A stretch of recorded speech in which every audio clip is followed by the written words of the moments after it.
ассалому алайкум бинандагони гиромӣ, ба таваҷҷӯҳи шумо нашри ҷанбастии барномаи иттилоотии навид аст ки мустақиман манзуратон менамоем.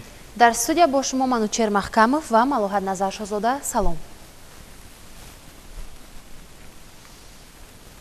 амри президенти ҷумҳурии Тоҷикистон ба муносибати 30-умин солгарди қабули Конститутсияи ҷумҳурии Тоҷикистон ва соли маърифати ҳуқуқӣ озмуни ҷумҳуриявӣ беҳтарин китоби илмӣ, мақолаи илмӣ ва мақолаи илмии оммавӣ дар соли 2024 баргузор карда шавад.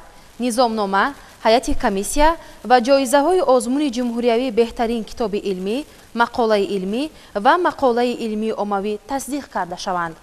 дастгоҳи иҷроияи президенти ҷумҳурии Тоҷикистон, вазоратҳои адлия, маориф ва илм, кумитаи телевизион ва радиои назди ҳукумати ҷумҳурии Тоҷикистон барои дар сатҳи баланд доир гардидани озмуни мазкур чораҳои зарурӣ андешанд.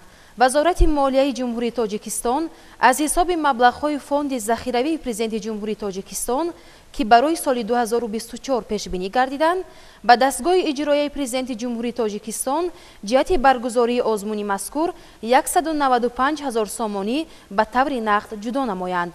дастгоҳи иҷроияи президенти ҷумҳурии Тоҷикистон истифодаи мақсадноки маблағи ҷудошударо таъмин карда, ба вазорати молияи ҷумҳурии Тоҷикистон ҳисоботи хароҷоти анҷомдодаро пешниҳод намояд. назорати иҷрои амри мазкур ба зиммаи дастгоҳи иҷроияи президенти ҷумҳурии Тоҷикистон гузошта шавад. президенти ҷумҳурии Тоҷикистон Эмомалӣ Раҳмон шаҳри Душанбе 31 августи соли 2024. ба муносибати 30-умин солгарди қабули Конститутсияи ҷумҳурии Тоҷикистон ва дар доираи нақшаи чорабиниҳо бахшида ба соли маърифати ҳуқуқӣ эълон намудани соли 2024 таҳти сарпарастии президенти ҷумҳурии Тоҷикистон пешвои миллат муҳтарам Эмомалӣ Раҳмон озмуни ҷумҳуриявӣ беҳтарин китоби илмӣ, мақолаи илмӣ ва мақолаи илмию оммавӣ дар соли 2024 баргузор карда мешавад. озмун бо мақсади муайян намудани беҳтарин осори илмӣ ва илмию оммавӣ ва бо ин васила баланд бардоштани маърифати ҳуқуқии аҳолӣ, тақвияти касбияти муҳаққиқон ва олимон дар соҳаи ҳуқуқ ва рушди илми ҳуқуқи ватанӣ равона гардидааст. озмун дар 3 номинатсия баргузор мегардад: беҳтарин китоби илмӣ, беҳтарин мақолаи илмӣ ва беҳтарин мақолаи илмию оммавӣ. барои ҳар як номинатсия ҷойҳои якум, дуюм ва сеюм муайян карда шудааст. озмун дар як давр баргузор мегардад. довталабоне ки дорои осори илмӣ ва илмию оммавӣ мебошанд, метавонанд маводи худро ба комиссияи озмун то 1 ноябри соли 2024 пешниҳод намоянд. маводи пешниҳодгардидаи иштирокдорон бояд ба талаботи зерин ҷавобгӯ бошад. мазмун ва моҳияти китоби илмӣ, мақолаи илмӣ ва мақолаи илмию оммавӣ аз нигоҳи илмӣ ва таҳлилӣ мукаммал бошад. китоби илмӣ, мақолаи илмӣ ва мақолаи илмию оммавӣ барои баланд бардоштани маърифати ҳуқуқии аҳолӣ мусоидат намояд. инчунин фарогири масоили вобаста ба Конститутсияи ҷумҳурии Тоҷикистон бошад. барои такмил ва рушди илми ҳуқуқ ва низоми ҳуқуқии ҷумҳурии Тоҷикистон мусоидат намояд. ба татбиқи сиёсати ҳуқуқии ҷумҳурии Тоҷикистон равона шуда бошад. барои ғолибони озмун ҷоизаҳои зерин муқаррар шудааст. барои ғолибон дар номинатсияи беҳтарин китоби илмӣ ҷойи якум 30 000 сомонӣ, ҷойи дуюм 20 000 сомонӣ ва ҷойи сеюм 15 000 сомонӣ. барои ғолибон дар номинатсияи беҳтарин мақолаи илмӣ ҷойи якум 30 000 сомонӣ, ҷойи дуюм 20 000 сомонӣ ва ҷойи сеюм 15 000 сомонӣ. барои ғолибон дар номинатсияи беҳтарин мақолаи илмию оммавӣ ҷойи якум 30 000 сомонӣ, ҷойи дуюм 20 000 сомонӣ ва ҷойи сеюм 15 000 сомонӣ.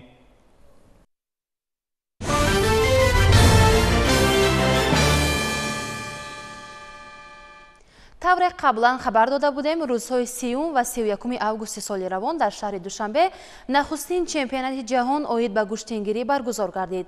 дар маросими ифтитоҳи ин мусобиқаи бонуфуз президенти ҷумҳурии Тоҷикистон, пешвои миллат, президенти кумитаи миллии олимпӣ муҳтарам Эмомалӣ Раҳмон ва раиси маҷлиси миллии маҷлиси олии ҷумҳурии Тоҷикистон, раиси шаҳри Душанбе муҳтарам Рустами Эмомалӣ иштирок намуда баргузории чемпионати ҷаҳон оид ба гӯштингириро василаи муҳими муаррифии Душанбе ҳамчун шаҳри сулҳу дӯстӣ маънидод карданд.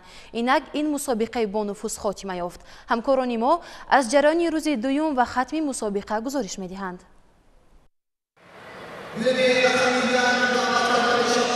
дар рӯзи дуюми сабқатҳои аввалин қаҳрамонии ҷаҳон оид ба гӯштингирии Душанбе 2024 нерӯ озмоиҳо дар 5 вазн аз он ҷумла 3 вазн то 78 то 86 ва то 95 миёни мардон ва ду вазн то 52 ва ҷамъи 78 кило миёни бонувон баргузор шуданд. пас аз 5 соати рақобатҳо беҳтаринҳо тавонистанд ба марҳилаи ниҳоии аввалин қаҳрамонии ҷаҳон оид ба гӯштингирӣ бароянд. дар финали вазни то 78 кило миёни мардон Аҳрор Зиёдуллоев аз ҷумҳурии Ӯзбекистон ва Али Турсунов аз Федератсияи Россия ба майдони диловарӣ баромаданд. аз оғози рақобати мазкур паҳлавони ӯзбек бар ин ҳарифаш бартарии куллӣ дошт. ӯ то дақиқаҳои охири нерӯсанҷӣ бо ба даст овардани 2 имтиёзи бадан пешсаф буд, аммо 30 сония мондан то анҷоми вохӯрӣ рафти нерӯсанҷӣ якбора дигар шуд. Али Турсунов паҳлавони Федератсияи Русия бо як партофти зебо соҳиби имтиёзи паҳлӯ шуд. агарчи то сонияҳои охир варзишгари ҷумҳурии Ӯзбекистон Аҳрор Зиёдуллоев барои пирӯзӣ дар сабқати мазкур мубориза бурд, аммо ҳама заҳматҳояш бенатиҷа монд. Али Турсунов дар вазни то 78 кило медали аввалин қаҳрамонии ҷаҳони гӯштингириро ба даст овард. Қоим Шукронов аз Тоҷикистон ва Раҳим Аҳмадзода аз Эрон дар ин вазн соҳиби нишони биринҷӣ гардиданд. Русия ба гардан медали тиллои нахустин чемпионати ҷаҳон оид ба гӯштингириро овезон мекунад. дар вазни то 52 кило миёни бонувон Ирена Хубулова аз Федератсияи Русия ва Гандбол Генсесег аз Муғулистон бо шикаст додани ҳарифони хеш тавонистанд ба финал роҳ ёбанд. рақобати ниҳоӣ миёни ин варзишгарон ҳамагӣ 30 сония идома кард, зеро Ирена Хубулова бо як маҳорати воло ҳарифашро ба тахтапӯш зада соҳиби имтиёзи ҳалол шуд ва унвони қаҳрамониро дар аввалин чемпионати ҷаҳон оид ба гӯштингирӣ моли хеш намуд. Гандбол Генсесек соҳиби медали нуқра гардид. Мадина Қурбонова аз Тоҷикистон ва Баярмаҳ Неҳимбаяр аз Муғулистон соҳиби нишони биринҷӣ дар вазни то 52 кило миёни бонувон шуданд.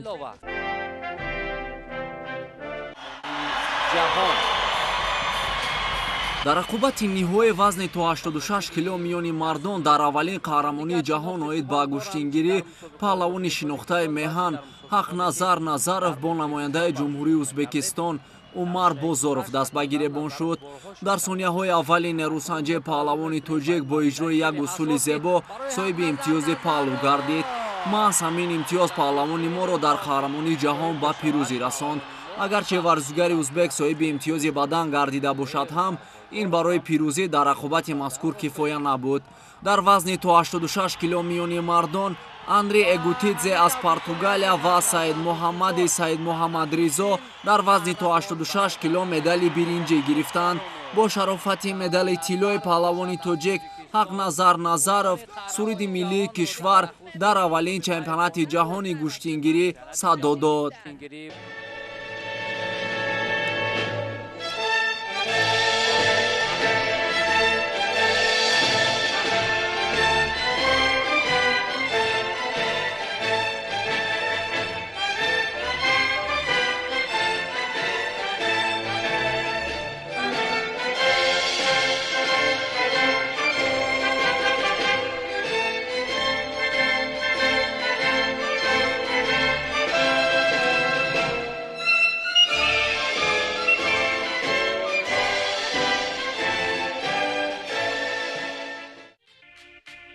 дар рақобати ниҳои вазни ҷамъи 78 кило миёни бонувон Ҷоу Чунҷи аз ҷумҳурии мардумии Чин ва Олга Артошина аз Федератсияи Русия ба майдон баромаданд.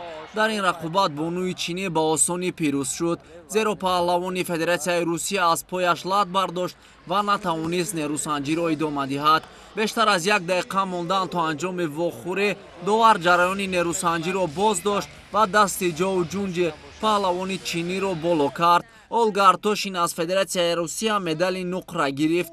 Покизахон Камолиддинова аз Ӯзбекистон ва Фотима Бармакӣ аз Эрон дар ин вазн соҳиби нишони биринҷӣ гардиданд.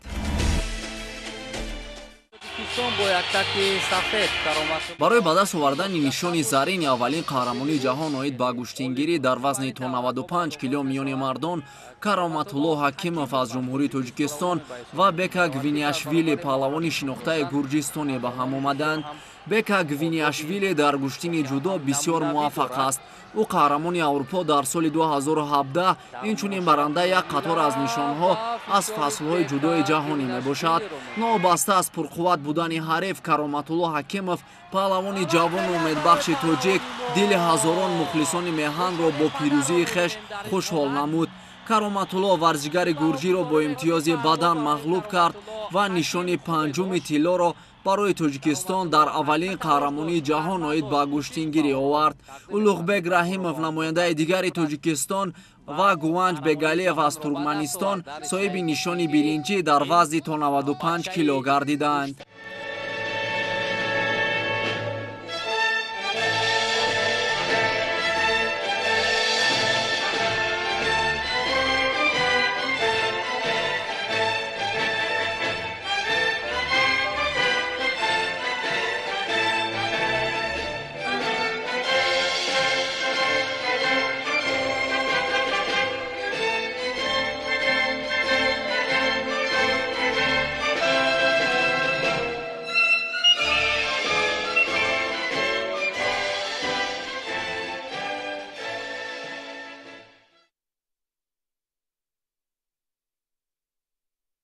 аввалин чемпионати ҷаҳон оид ба гӯштингирӣ таи 2 рӯз дар қасри теннис ва маҷмӯаи варзишҳои обии шаҳри Душанбе доир шуд, ки бештар аз 200 паҳлавонро аз 60 кишвари сайёра ба ҳам овард.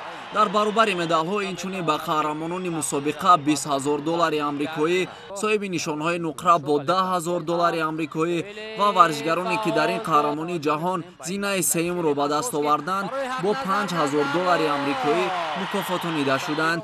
лозим ба ёдоварист, ки аввалин қаҳрамонии ҷаҳон бо ташаббус ва дастгириҳои пайвастаи асосгузори сулҳу ваҳдати миллӣ, пешвои миллат, президенти ҷумҳурии Тоҷикистон, президенти фахрии Федератсияи байналмилалии гӯштингирӣ ва раиси Маҷлиси Миллии Маҷлиси Олии Ҷумҳурии Тоҷикистон, раиси шаҳри Душанбе муҳтарам Рустами Эмомалӣ баргузор шуд.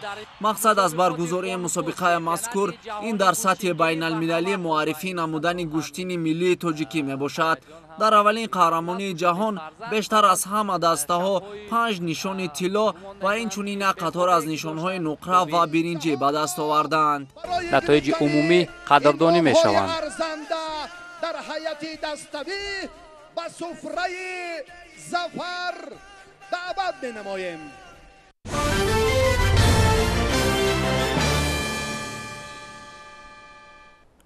акнун таваҷҷӯҳ кунед ба як эълон. барои сазовор истиқбол гирифтани ҷашни 33-солагии истиқлоли давлатии ҷумҳурии Тоҷикистон дар саросари кишвар тадбирҳои ободонию созандагӣ ва иқдомҳои дастҷамъонаи тозакорӣ вусъат меёбанд. дар ин замина барои амалӣ намудани чунин ташаббусҳои созандаи ин ҷашни муқаддаси давлативу миллӣ аз 2 то 8 сентябри соли равон дар қаламрави мамлакат аксияи тозагии муҳити зист гарави саломатӣ эълон карда шудааст. бинобар ин аз ҳамаи ҳамватанон хоҳиш карда мешавад, ки дар ин тадбири муҳим аз ҷумла бо тозаву озода намудани кӯчаву маҳалҳои зист, манзилу роҳраврои атроф ва ҳудуди идораву муассиса, ташкилоту корхонаҳои худ фаъолона иштирок намоянд.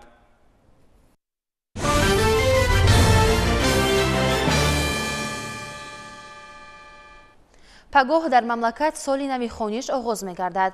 чун анъанаи неки башардӯстонаашон имсол низ президенти ҷумҳурии Тоҷикистон, пешвои миллат муҳтарам Эмомалӣ Раҳмон ба садҳо нафар хонандагон ятимони кул дар шаҳру ноҳияҳои мамлакат кӯмак равон карданд. гузоришҳои ҳамкорони мо аз шаҳри Кӯлоб ва ноҳияи Темурмалики вилояти Хатлон дар ҳамин хусус омода шудааст. дар даврони соҳибистиқлолии ҷумҳурии Тоҷикистон бо таваҷҷӯҳи пайвастаи президенти ҷумҳурии Тоҷикистон, пешвои миллат муҳтарам Эмомалӣ Раҳмон ба соҳаи маориф, ҳамасола дар оғози соли нави таҳсил дар кишвар даҳо муассисаҳои нави таълимӣ мавриди истифода қарор мегиранд ва норасои синфхонаҳо ҷойи нишаст бартараф карда мешавад. инчунин аз ҷониби пешвои миллат ба ятимону бепарасторон ва кӯдакони аз оилаҳои ниёзманд сару либоси мактабӣ ва ашёи хониш тӯҳфа карда мешавад. дар баробари дигар шаҳрноҳияҳо дар шаҳри Кӯлов низ тӯҳфаҳои президенти ҷумҳурии Тоҷикистон пешвои миллат муҳтарам Эмомалӣ Раҳмон ба беш аз 30 нафар мактаббачагон расонида шуд. Зимни суҳбат бо мактаббачагон раиси шаҳри Кӯлов иброз дошт, ки раҳбарияти олии кишвар хусусан ҷаноби олӣ муҳтарам Эмомалӣ Раҳмон баҳри беҳтар намудани шароити таълиму тарбияи насли наврас диққати ҷиддӣ зоҳир менамояд ва натиҷаи ин аст, ки дар соли нави хониш ба наврасон сару либос ва лавозимоти хониш тӯҳфа менамояд ва мебояд ҷавобан ба ин ғамхориҳо бо баҳои хубу аъло таҳсил намоянд. наврасон дар навбати худ миннатдории хешро ба пешвои миллат баён карданд. миннатдории худро ба асосгурӯҳи сулҳ ва ваҳдати миллӣ пешвои муаззами миллат муҳтарам Эмомалӣ Раҳмон баён мекунам, ки дар арафаи соли нави хониш ба мо чизҳои лавозимотҳои хонишро ба мо ҳадия намуданд. ҷавобан ба ин ғамхориҳо ман хубу аъло таҳсил менамоям. иттилоъ дода шуд, ки дар шаҳри Кӯлоб дар баробари дигар муассисаҳои таълимӣ ду мактаб-интернат, яке мактаб-интернати ҷумҳуриявии кӯдакони ятим ва дигаре мактаб-интернати ёрирасони рақами 1 фаъолият мекунанд, ки дар онҳо беш аз 300 нафар кӯдакону наврасон ба таълиму тарбия фаро гирифта шуданд ва аз ҷониби раҳбарияти олии кишвар, вазорату идораҳо ва мақомоти иҷроии ҳокимияти давлатии шаҳри Кӯлоб пайваста ба тарбиятгирандагонашон кӯмакҳо расонида мешавад. кӯмакҳои пешвои миллат муҳтарам Эмомалӣ Раҳмон дар арафаи оғози соли нави хониш ба кӯдакони ятиму ниёзманди ноҳияи Темурмалик низ дастрас гардид. дар мактаб-интернати кӯдакони ятиму бепарастори ба номи Раҳмоншукури ноҳия зиёда аз 100 нафар хонандагон таҳсил менамоянд, ки аксарияташон ятимони кӯл мебошанд. дар ин рӯз тӯҳфаҳо аз ҷониби масъулини мақомоти иҷроияи ҳокимияти давлатӣ, ки аз сару либоси мактабӣ ва ашёи хониш иборат буд, супорида шуд. амалӣ сохтани чунин тадбирҳои башардӯстона аст, ки имрӯз ятимону барҷомондагон бо шукргузорӣ аз фазои орому осудаи кишвар ва таваҷҷӯҳи бевоситаи пешвои миллат хушҳолона зиндагӣ намуда ба таълиму тарбия фаро гирифта шуданд. пас аз дастрас намудани сару либоси мактабӣ ва тӯҳфаҳо, шодиву нишоти ин наврасон ҳадду канор надошт ва онҳо миннатдории худро ба давлату ҳукумати ҷумҳурии Тоҷикистон, хоса пешвои миллат иброз доштанд. роҳандозии тадбирҳои зарурӣ аз ҷониби давлат ва ҳукумати ҷумҳурии Тоҷикистон аст, ки ин қишри ниёзманди ҷомеа аз ҷониби соҳибкорон ва шахсони хайрхоҳ пайваста дастгирӣ меёбанд. ятимону бепарасторон, шахсони якаву танҳо ва имконияташон маҳдуд дар ҷумҳурии Тоҷикистон зери ғамхории давлату ҳукумат қарор дошта, барои беҳтар намудани вазъи зиндагии онҳо пайваста тадбирҳои муҳим андешида мешавад. мавриди зикр аст, ки ин ташаббусу ғамхориҳо нисбати ин қишри ҷомеа дар ҳама иду ҷашнвораҳо амалӣ мегардад.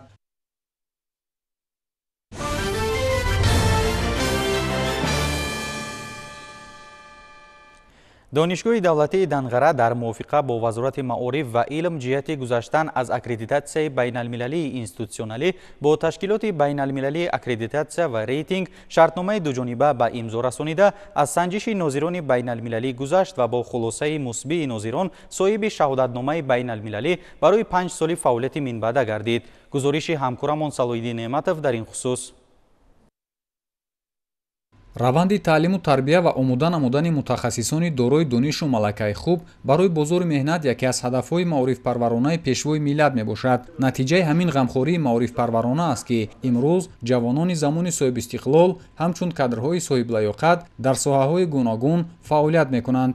донишгоҳи давлатии Данғара дар радифи дигар макотиби олии кишвар дар тарбияи мутахассисони ҷавон саҳми бориз дорад. донишгоҳи давлатии Данғара яке аз муассисаҳои таҳсилоти олии касбии кишвар ба ҳисоб меравад, ки дар замони истиқлолият таъсис дода шудааст. дар соли таҳсили 2023-2024 дар донишгоҳи давлатии Данғара 22 нафар омӯзгорон рисолаҳои номзадии худро дар риштаҳои гуногун дифоъ намуданд. аз ҷумла 2 нафар рисолаи докторӣ дифоъ намуданд ва 20 нафари дигар бошад рисолаҳои номзадиро дифоъ карданд.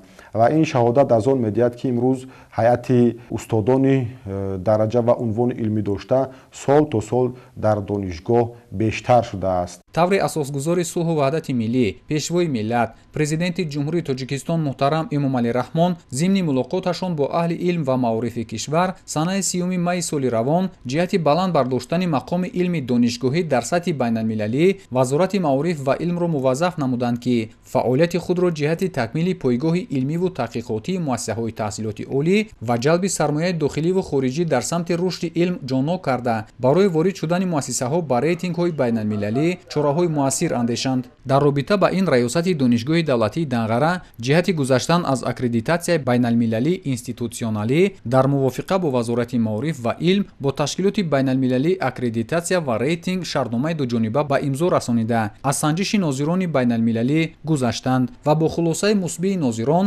соҳиби шаҳодатномаи байналмилалӣ барои 5 соли фаъолияти минбаъда гардиданд. хушбахтона дар ҷашни арафаи 33-мин солгарди истиқлолияти давлатии ҷумҳурии Тоҷикистон донишгоҳи давлатии Данғара тавонист ки аз аккредитатсия институтсионалӣ гузашта ва соҳиби сертификат гардид. албатта ин пеш аз ҳама шаҳодат аз он медиҳад ки имрӯз донишгоҳи давлатии Данғара на танҳо мутахассисонро дар бозори меҳнати ҷумҳурӣ балки имконият пайдо кардааст ки мутахассисони варзида дар сатҳи байналмилалӣ омода созад. пас аз гузаштани донишгоҳ аз аккредитатсияи байналмилалӣ як мавқеи хоса дар он дорад ки донишгоҳ метавонад бо тамоми ташкилотҳои бо нуфузи байналмилалӣ шартномаи дуҷонибаро ба имзо расонад ва ҳамкорӣ намояд. инчунин хатмкунандаҳои донишгоҳ ки пас аз хатми донишгоҳ дар дигар ташкилотҳои муассисаҳо ба кор ҷалб карда мешаванд, агар донишгоҳ аз аккредитатсияи байналмилалӣ гузашта бошад, агар онҳо мавқеи хоса пайдо мекунанд. тавре мушоҳида мегардад дар самти омодасозии кадрҳои ҷавобгӯ ба талаботи бузурги меҳнат дар дохил ва хориҷи кишвар ҳама шароитҳо дар донишгоҳи давлатии Данғара муҳайё мебошад. аз ҷумла дар назди кафедраҳои тахассусӣ озмоишгоҳҳои замонавии муҷаҳҳаз бо таҷҳизоту айёниятҳо таъсис дода шудааст ки донишҷӯён дар раванди таълим дарсҳои озмоишӣ ва амалиро дар ин озмоишгоҳҳо мегузаранд. дар донишгоҳ 13 то озмоишгоҳ ва лабораторияи махсус, аз он ҷумла 2 адад озмоишгоҳи агрономӣ, 4 адад озмоишгоҳи биология, 2 адад озмоишгоҳи химия, яъне фаъолият карда истоданд. яке аз вазифаҳои ин озмоишгоҳҳо ин пеш аз ҳама шинос шудани устодон ва донишҷӯён бо талаботҳои корфармоён ба ҳисоб меравад. яъне дар рафти гузарондани таҷрибаомӯзии донишҷӯён аз тарафи корфармоён аллакай яъне талаботҳои муайян пеш гузошта мешавад ва дар рафти таҷрибаомӯзии донишҷӯён аз ин талаботҳо аллакай бархудор мешавад. боиси қайд аст ки на фақат дар дохили донишгоҳ озмоишгоҳҳо фаъолият карда истоданд, инчунин роҳбарияти донишгоҳ бо 13 муассисаҳои беруна низ шартнома ба имзо расонидааст ки дар он ҷо устодон низ таҷриба ва хулосаҳои илман асосношударо дар амалият татбиқ карда истоданд. мавриди зикр аст ки ҷиҳати ташаккул додани ҷаҳонбинии илмии ҷомеа, рушди тафаккури техникӣ, пайванди илм бо истеҳсолот ва хусусан ҷалб намудани ҷавонон ба ихтироъкорӣ ва навоварӣ аз ҷониби пешвои миллат муҳтарам Эмомалӣ Раҳмон пайваста иқдомоти лозима роҳандозӣ мегардад. раёсати донишгоҳи давлатии Данғара аз ин дастоварди сатҳи байналмилалӣ фараҳманд гардида азм доранд ки барои омода кардани мутахассисони рақобатпазир дар соҳаҳои мухталиф фаъолияти худро боз ҳам хубтару беҳтар намоянд. Салоҳиддин Неъматов барои барномаи иттилоъоти Навид аз ноҳияи Данғара.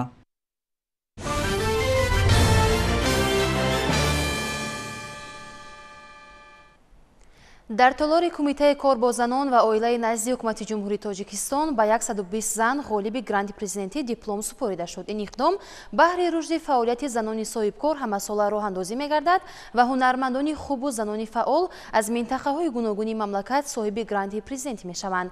тафсилот аз ҷараёни ин ҳамоиш.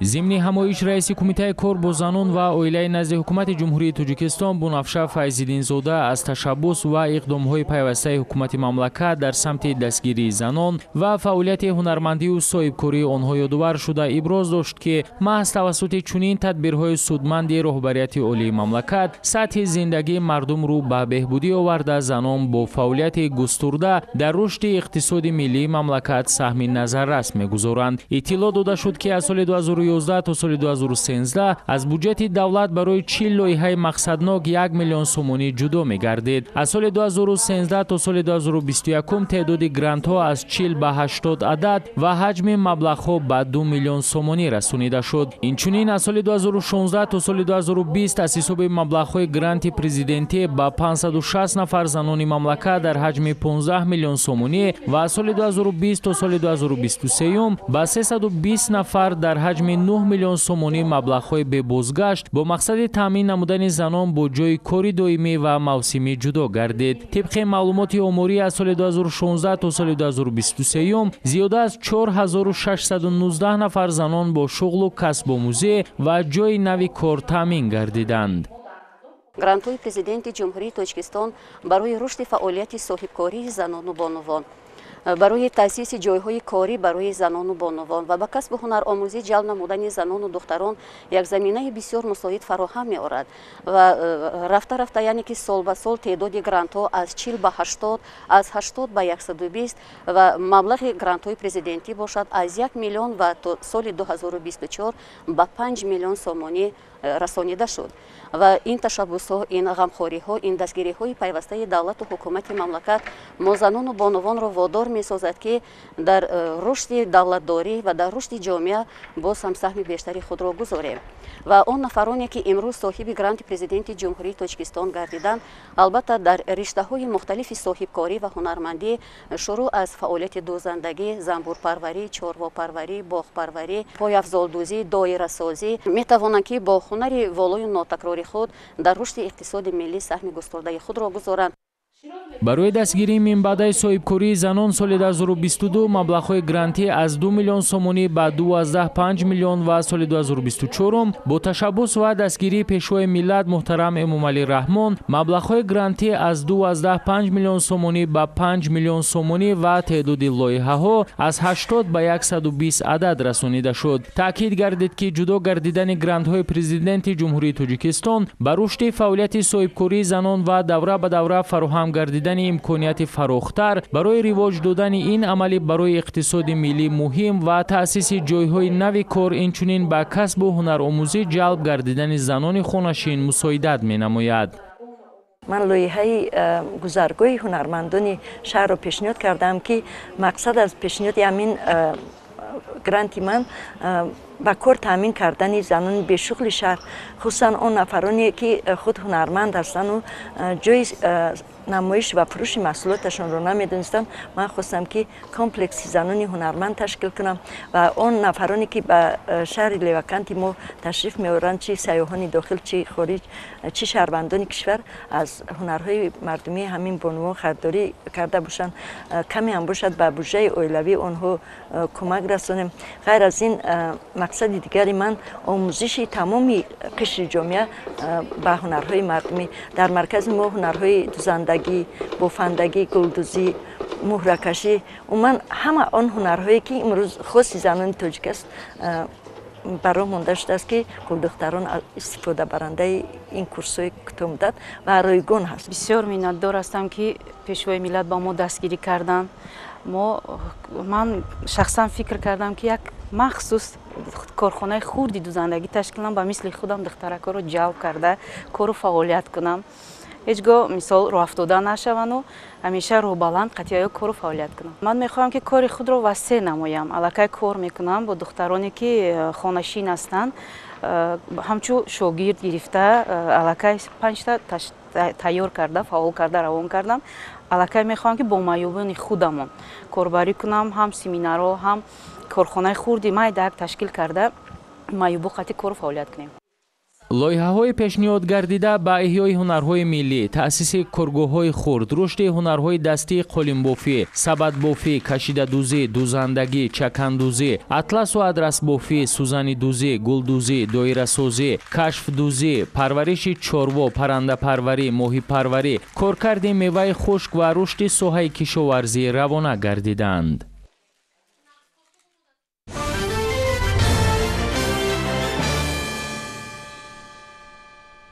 طبق معلومات اموری تا 28 август کشاورزان ولایت ختلان 1000 تن پخته جمع آوری نمودند. امسال کشاورزان ولایت ختلان در میدان 120 از 17000 گکتار نوهای گوناگون چیگید کش نمودند که عین زمان میدانهای پخته‌زار خوب نشأ و نما یافته در دوره حاصلبندی قرار دارند. در ناحیه عبدالرحمن جامی یکی از اولین ها شده کشاورزان خوجگی دهقانی به نام میرزا گدو به جمع آوری حاصل پخته آغاز کردند. طبق اطلاع همکاران ما کشاورزان این خوجگی در چینکی اول نقشه جمع آوری پخته را اجرا نمودند.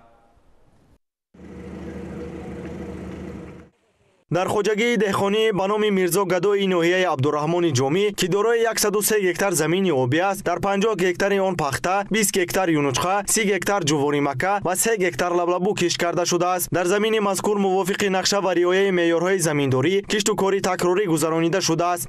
من همچون برگادیر از سال 1976 این جانب تا امروز سردار برگاده کار میکنم. در همین خوجی 84 کالخوجی از اوی تداس ما کار میکنن. من چخیلی دیده شما 4 اپریل سال پخته کش کردم. من امروز خدا میبینید که من حاصل بندی پخته حاصلش نقد پخته خوب ما تخمی را همین ناحیه عبدالرحمن جامی گرفتیم. ترکی مایا انا حاصل بندیش نقد من یا حاصل چخیل نقد ما اقلا 3 تن پخته سپردیم.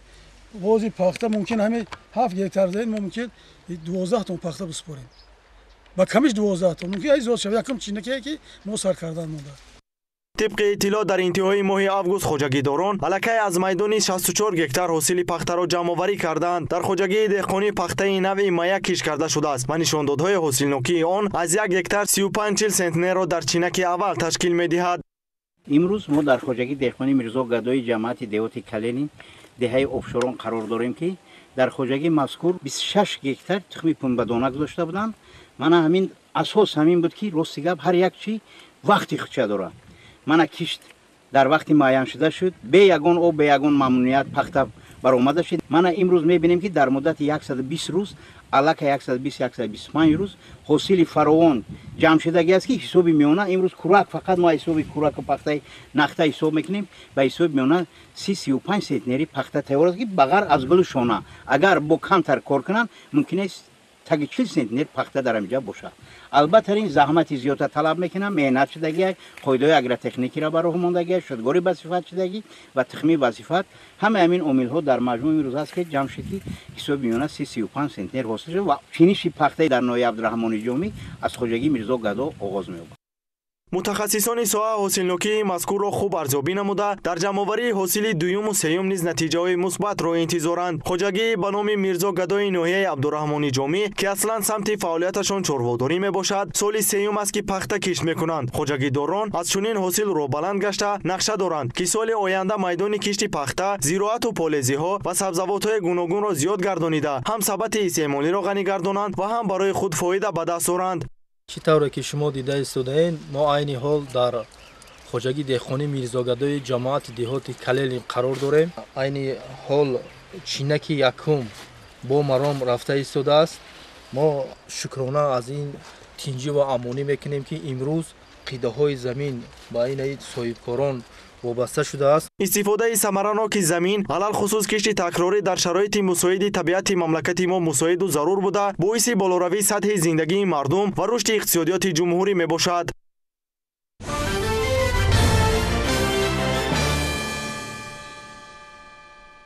واقعا هم در شرایط مرکب اقتصاد جهانی و همچنین تغییریابی با صورت اقلیم ذخیره مواد خوراک اهمیت اولین درجه کسب می‌نماید. از این لحاظ در برابر استفاده ثمرناک زمین وسعت کشت تکراری و در یک موسم به دست آوردن 2-3 حاصل از هر یک قطعه زمین از هر یک عائله کشور را ضرور است که برای 2 سال آینده مواد خوراک ذخیره نمایند. همین مسئله از جانب ساکنان شهر اسفره مورد توجه مخصوص قرار دارد. در شهر و دیهات اسفره جهت اجرای دستور و هدایت‌های اساسگذار صلح و وحدت ملی پیشوای ملت پرزیدنت جمهوری تاجیکستان محترم امامعلی رحمان در سمت استفاده ثمرناک زمین و ذخیره مواد غذایی تدبیرهای ضروری اندیشیده می‌شوند. از یک زمین رویانیدن 2-3 و زیاده از آن حاصل از افضلیت‌های سیاست کشاورزی مملکت بوده همزمان از عامل‌های مهم تأمین شایسته امنیت آذوقه‌واری محسوب می‌یابد. аксарияти сокинони ҷамоати деҳоти зумрати шаҳри исфара дар қитъаҳои замини назди ҳавлигиашон зироатҳои мухталифро кишт ва парвариш намуда ниёзмандиҳои ғизоии аҳли оилаашонро бо сифати баланду арзиши паст бароварда мегардонанд. ҳоло ки мавсими консервакунӣ идома дорад, бонувони ҷамоати деҳоти зумрат бо кӯмаки якдигар барои захира ба мавсими сардиҳо дар садҳо адад зарфҳои шишагин, хӯришҳои гуногун, афшураи меваю сабзавот ва нӯшобаҳоро маҳкам карда истодаанд. таври сокини ҷамоати мазкур ҳалимҷон абдураҳимов мегӯяд, захираи маҳсулот анъанаи хуби миллати тоҷик буда, бояд ҳар як оила бо истифода аз имконияти мавҷуда маҳсулоти барои рӯзгор заруриро барои зимистон захира ва нигаҳдорӣ намояд. ман ҳозир шумо ман як қитъаи заминча ки ним соти ҷодор мебошад, бо якум ҳосила мо картошка карда будем барои зиндагӣ корбаст кардем. мана картошка канда ҷош ва сабзи тирамоҳӣ барои захираи зимистон киштукор кардем. мана ҳосил баромадагӣ худо хоҳад мана то ноябр захира тайёр мешавад. мана бо захираи картошка кардаги тирамоҳӣ мана инҳоям бо нигоҳи бина то моҳи октябр нигоҳи бин карда мешавад. инҳоям захираш худо хоҳад зимистон ба ҳосили хуб метиҳад. ду оила ба захира тайёр карда мемонем. мана ин сабзиҳомо ин сабзиҳомо барои пагоҳӣ то моҳи ноябр барои рӯзгор корбаст мекунем. ин марди соҳибтаҷриба ҳамасола аз тариқи истифодаи оқилонаи қитъаи замини назди ҳавлигиаш эҳтиёҷоти оилаашро ба меваю сабзавот ба таври шоиста таъмин месозад. имрӯзҳо аҳли оилаи ҳалимҷон абдураҳимов бо истифода аз фаровонии маҳсулоти кишоварзӣ аз меваю сабзавот шарбату хӯришҳои мухталиф омода намуда онҳоро дар шакли консерва барои зимистон захира мекунанд.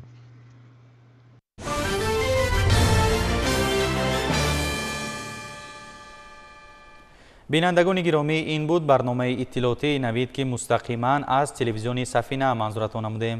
бароятон истироҳати хуш таманно дорем. хайр.